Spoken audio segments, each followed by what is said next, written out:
What I'm about to show you is not for the faint of heart.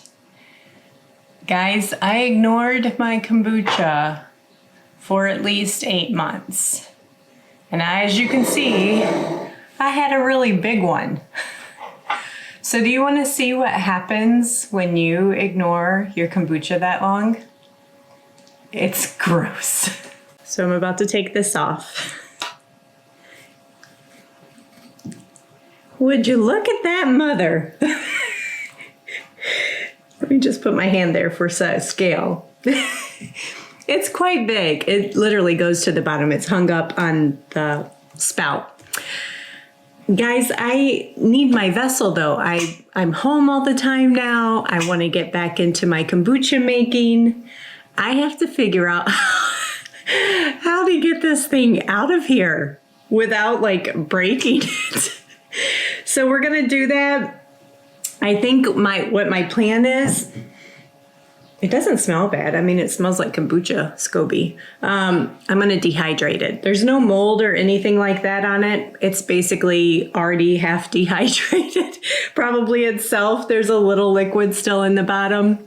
So I thought, what a fun thing to share with you guys. I can't be the only one that's done this. Surely not. Right, this thing is like, I don't know if I can peel layers off. Hopefully, okay, that was a nice chunk. If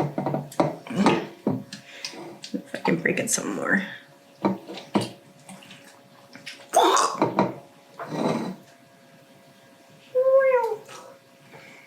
I said it's not for the faint of heart. Oh, it's coming off nicely. Good.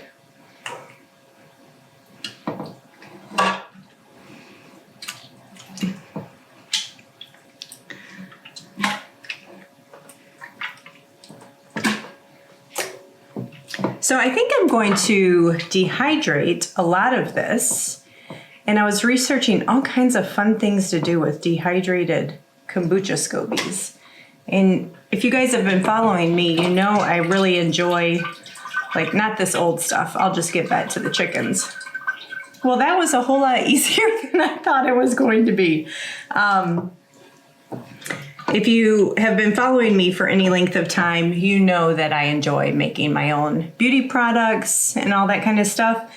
So I think I'm actually gonna save this kombucha vinegar, strain it of course, but I'll make hair rinse with it. And some of the dehydrated SCOBY, I'm gonna powder it up and use it as a face mask. That sounds fun. Okay, so we do live here like 24 hours a day, 7 days a week for the last 3-4 weeks. So there is never a point in time that dishes are not in my sink. So I'm not gonna apologize about that. I'm just gonna drain this off.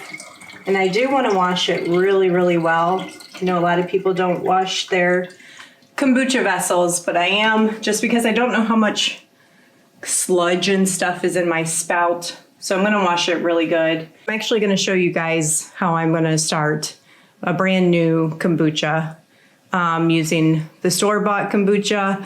I'm not making this up. There are a lot of videos out there on doing this. I'm specifically following Tangi over at Freedom Homestead and how she did it. So I'll link her video below. I may, for good measure, throw in the top layer of one of those SCOBYs. Maybe. We'll see if I should or not.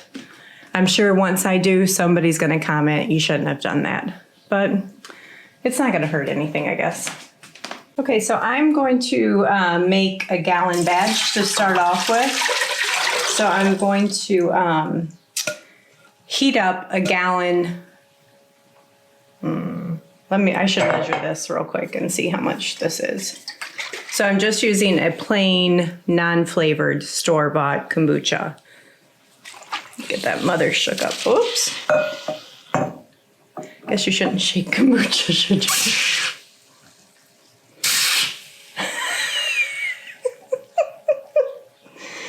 Come on, settle down. I need to measure out how much starter I have.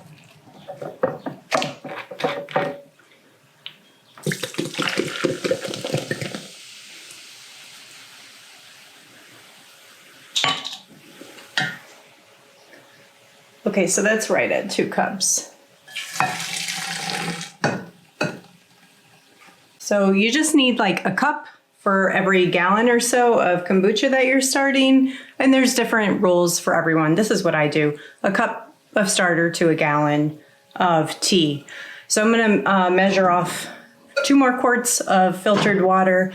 Don't use tap water. You do wanna use filtered water for starting your kombucha. And get that boiling, make some tea, and then I'll show you guys a tip so you can add your tea more quickly than waiting for it to come down to room temperature.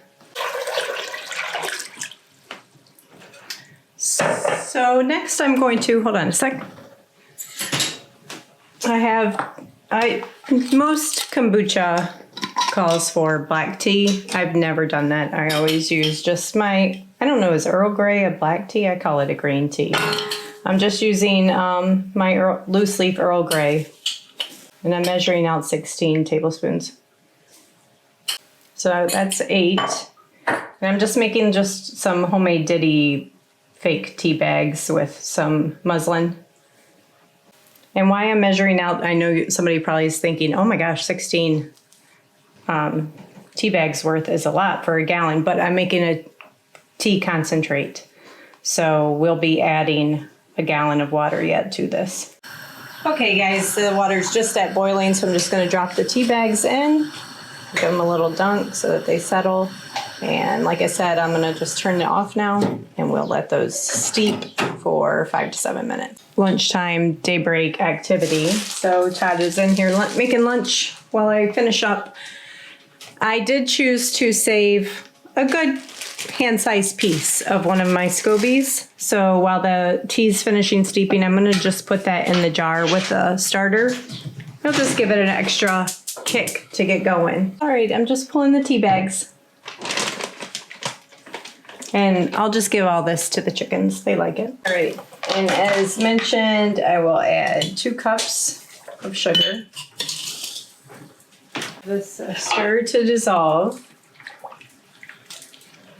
I don't know if it's true, but I'm pretty sure I've read you should use, when you're handling your actual live kombucha, use a wooden utensil, something not reactive.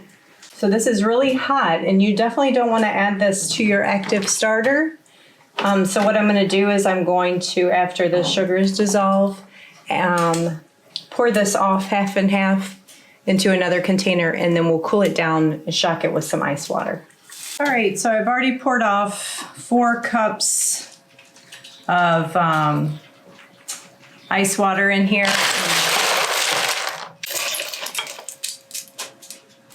Okay, I'm gonna pour half of my kombucha tea. Very carefully, Todd's watching me.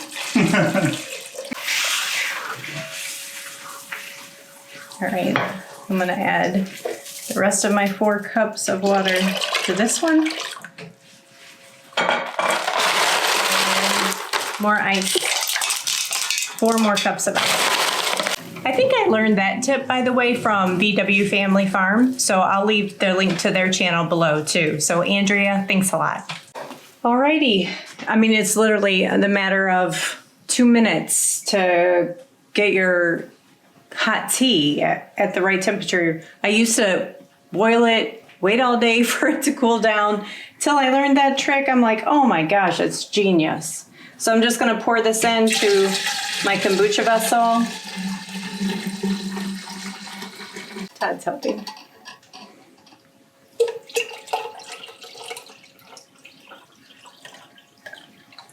Oh, that's good enough.